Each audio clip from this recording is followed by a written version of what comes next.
It's cooking time!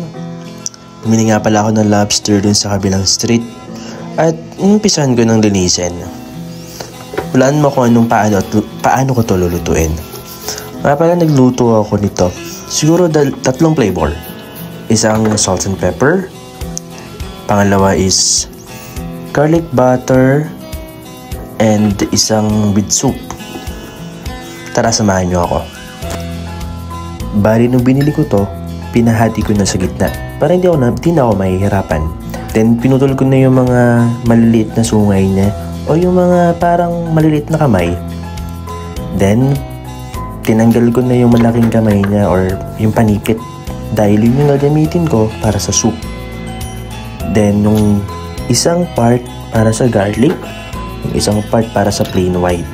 First time ko nga pala magluluto nito, wala akong idea kung dapat ba mabilis or matagal lutuin or baka kumapit sa pinakang shell or balat niya. Pagkatapos ko niyang i-prepare, nag-preheat na ako ng oven para pag nilagay ko na sa loob, hindi na siya parang ma-overcook. Warm na yung loob.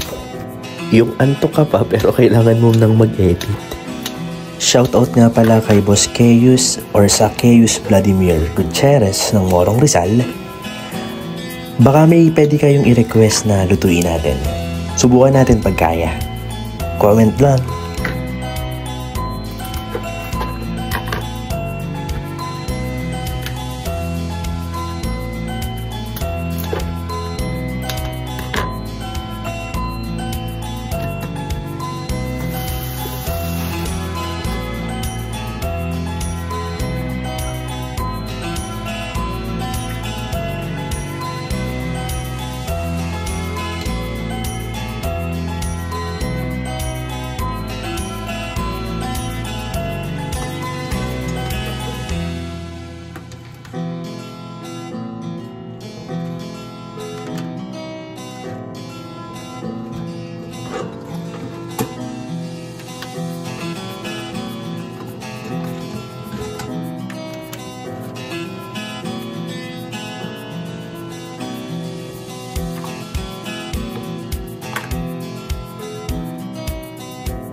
After 25 to 30 minutes, luto na nga siya.